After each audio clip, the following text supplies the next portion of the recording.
gusto kong ipakita dito ang paano mag-conduct ang SOCO ng collection of evidence sa crime scene.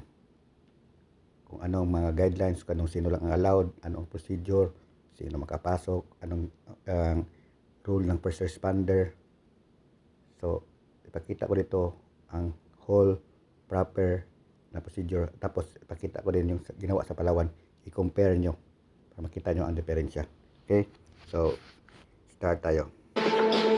This presentation will discuss the procedures of crime scene processing.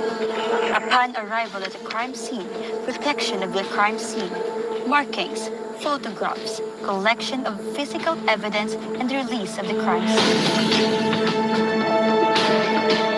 Importance of crime scene processing. By conducting a systematic examination of these areas, crime scene investigators uncover the physical evidence to help identify what happened and who was involved. This process must be conducted carefully and thoroughly to ensure that crucial evidence is collected and fragile evidence is not destroyed in the process.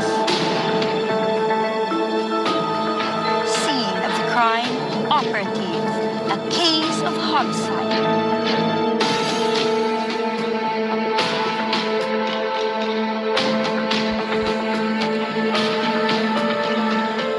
Arrival of the first responder. The first responder checks victim's condition, survey the scene, and take notes about gathered information. The first responder shall be responsible for the control of the crime scene. The first responder informs the SOCO team to investigate further. Arrival of the SOCO team. Scene of the crime operation team. It is the forensic evidence response team engaged in the evidence collection process. They are the only persons allowed to enter the crime scene to prevent destruction, alteration, or contamination of evidence. The SOCO team is composed of team leader, photographer, sketcher or recorder, evidence collector, evidence custodian, medical legal officer, and fingerprint examiner. The team leader coordinates with the first responder. The team leader is also responsible for recording and taking notes of the time and date of the arrival at the crime scene, condition of weather, directions of the wind, and writing down information gathered from the first responder. The team leader approaches the victim and conducts a walkthrough at the crime scene. The team leader conducts a briefing of the whole team. The SOCO team protects the area by cordoning of the crime scene. Note: the purpose of the cordon is to provide a highly visible barrier and protect the scene against potential damage and contamination. The SOCO team established a command post. The team leader asks for the presence of the first responder to join the conduct of search. Before entering the crime scene, the photographer photographs the whole crime scene for the general view. Proceed to the crime scene search. The team uses the strip search method in searching. Proceed slowly and at the same time pace long paths parallel to one side of the rectangle. While searching, the team put markings beside the evidence found and the photographer photographs it. The team also searches outside the cordon area to look for possible evidence. Note: the letter is for the cadaver and the numbers are for the physical evidence. Case number, date, and time are also indicated. There is a scale to measure the size of physical evidence. The crime scene photographer photographs the whole crime scene and the physical evidence they have found in general view, mid-range view, and close-up view. The sketcher measures the cadaver from the point of origin, which is a non-movable object. It also measures the distance of the physical evidence from the cadaver. The sketcher is also responsible to sketch the rough sketch of the crime scene. Note, there are types of measurements in measuring cadaver and physical evidence. The crime scene sketcher uses triangulation method. Collection of evidence. The evidence collector collects the physical evidence and puts it in a sealed container. Note, before collecting the firearm used, make sure that it is unloaded and the blood samples shall be swabbed using a cotton buds and put it in a sealed container. The collected evidence such as bullets should not be put together in one sealed container because there are instances that it can tamper. The evidence collector tags and puts labels on evidence by placing her initials, the date and time of discovery of the physical evidence for proper identification before putting it inside the evidence box. The finger So, hindi ko na lang sinali yung paano pagkuha ng fingerprint kasi hindi to ma-applicable kay sa Jovelyn.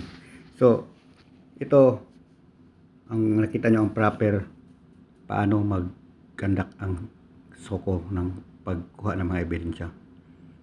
Ang importante is hindi mag-contaminate at matampered ang iyong mga ebidensya. Nakita nyo, only the soko is allowed to enter the crime scene. Merong cordon,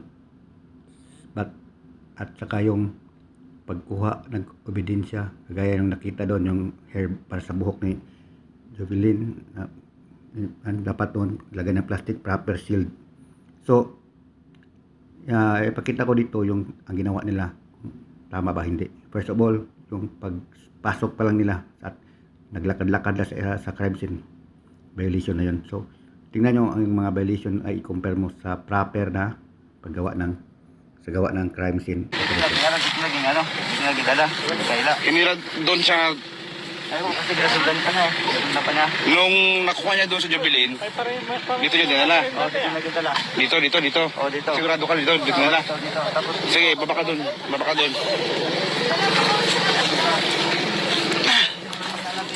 Meron si Bilid. Dito naman kita na, ano? Kailangan mo dyan iangat dyan. So, Dito. ibig mong sabihin, si Jobert at si Jovelyn dito na dumugan. Sa butas na to dito. O tapos, nung nangyari sa Jovelyn, Yung pagka, di niya nakakibilid, yung sabi niya, tulungan mo ko, pagka, ano namin, yung angat, yung tulungan ko sa may angat dito. dito nyo inangat. Opo. Nung nangyari na siya. Tapos saan nyo si Jovelyn hinabara ng pantalon? Doon sa kabila. Sige. Akit ka dito. Kumunod doon. Muna ko.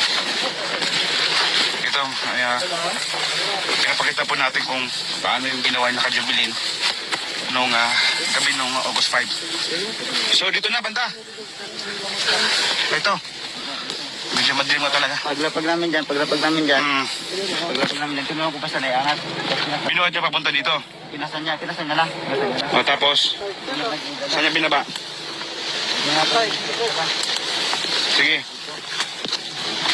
Saan dito? Ako. Sigado ka dito na, ano?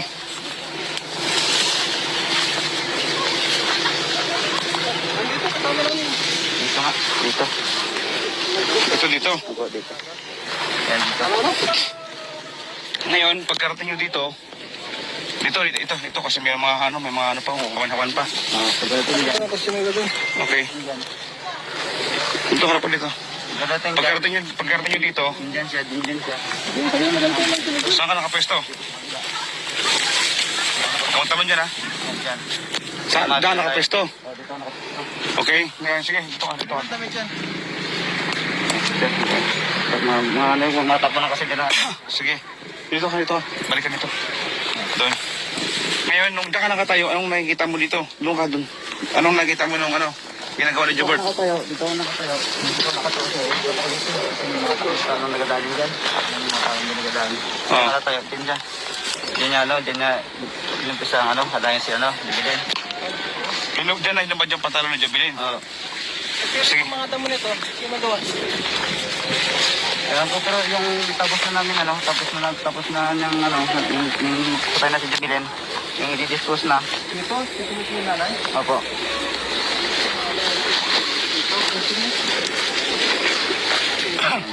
Ito talaga yung lugar. Yun yung lugar. Ito yung lugar kung dyan. Ito yung lugar. Okay. Dyan yung sa Jubilin, Turo mo saan? Yan, dito. Doon ka sa unahan. Sige. Wait lang. Ito yung, nakita si Sir Noel. Tumidali. Ito, tali ng buhok. Sige. Ito. May tali ng buhok dito.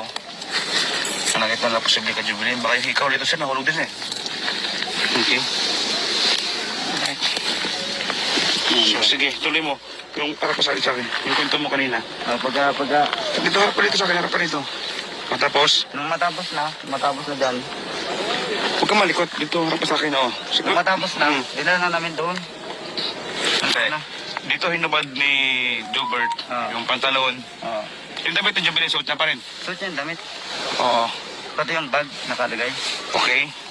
Dito niya unang nirape si Jubilin. Oo. Tapos sumunod ka. Dito na rin. Nung Oo. na ako. Sumunod ka, di ba? Nung Anong... dito na ako. Oo. Sabi na lang. Ngayon tapos niyo rape si Jubilin, saan siya nila? Pagkatapos nung sabi niya sa akin, tulungan ko siya, pasanin ko. Oo. Nag-ilaw sa daan. Okay. Dito naman, dito kami nagdaan. Ito na kaya ito mayroong mga hawan-hawan. Oo, dito. Oh, okay na, andyan lang. Okay na. Ganyan. Turo mo lang. Tapos dyan naman ako nakapusting, kanya siya. Oh, saka siya ka. Tapos dyan naman nag-taxi siya doon. Siya kasi Nakablatag din naman Oo. dito sa amin diba? nagasipat din ako dito. Ito yung dinala ninyo, yan. May mga hawan-hawan na ito. Abogado. May mga hawan-hawan na ako dyan sa dumaan. Oo. Oh, tapos, Ay, dyan ako nakaspot eh. Kasi doon, mga bahay dyan. oh, Dyan, magpunta dyan. Ipon wala dito oras. mm, Nasa umalis ka din. Tapos dinala niya na doon. Nung bangkay. doon na sa, ano, Oo, doon. Doon sa... saan siya nakita? Pakita mo sa natin. Okay. Hmm. Sigurado ko na doon yung tinapon. Kasi doon yung mga ano yun, di ba? Sigurado ko na sa Jubilin yan. Oo, si Jubilin talaga yun. Si Jubilin yun. Mm. Si Jubilin yung nilagay doon. Paano ka nakasigurado nun sa Jubilin yun? Kasi yung mga tao nagdududa kasi sabihin nila baka naman sa Jubilin yun. Paano ka nakasigurado? Kasi ang nakita ko talaga na naiwan doon, ang nasigurado ko yung nandoon yung bag niya, Mm. nandoon. Tapos yung pantalon niya, Mm. saka yung panty niya nandoon din. Yun. Hindi na lang yun na doon yung underwear niya, pati yung... Kasama na yun, pag buhat niya, nakasabit yun doon. Kasama Pati yun. ba yung brand ni Jubilin, hinubad ninyo? Yung Wala, brand? hindi na hinubad eh. Hindi na hinubad. Oo. Pati yung ano lang, pantalon lang, tsaka yung pambaba niya, yung underwear niya. Oo, yung lang, yung pambaba lang na, yung bibili ng tinanggal niya. Okay. So, tapos nun, ginapot niyo yung underwear niya, pati pantalon, lahat sinama niyo, doon niya tinapon. Katabi niya, ng bangkay niya. Oo, katabi ng bangkay niya. Walang naiwan dyan, wala. Walang naiwan dito. Wala, lahat talaga. Yung tali na yun, na kulay itim, tingin mo kayo ng kajubilin? Hindi ko lang sure mo, may tendency siguro sa kanya. Mm. Maaari siguro sa kanya. Sige. Tuloy natin. Yung bungo doon na nakita kasi August 5 tinapon yun siya. Ano ang Kahapon lang. paggawa ng proper collection of evidence kung ang soko ang magsagawa.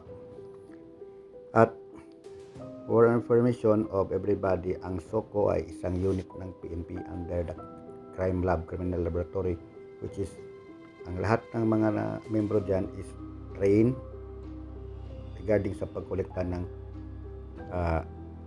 mga samples or ebidensya. Hindi ka kahit isang PNP kasi basta-basta makatransfer ng soko unless mag-training ka ng specialized training for soko.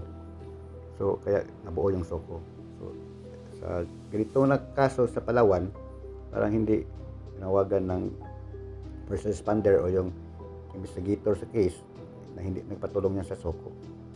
At ang ginawa nila, naglakad-lakad sila sa area, parang na-contaminate yung area. hindi na kontrol ng tao. First, kung nakita nyo yung may sa hair, yung para sa hair ng sa buhok ba, yung tali ng buhok. So, dapat kung ang soko ang nagsagawa doon, picturean mo na, tapos pin ang maghawak, lagay ng plastic shield. Tingnan nyo, ano ginawa nila? Tusok na ng kahoy. So, mean to say, hindi na-preserve talaga ang ebidensya. So, kayo nang humusga, mga kaibigan, kung anong tama.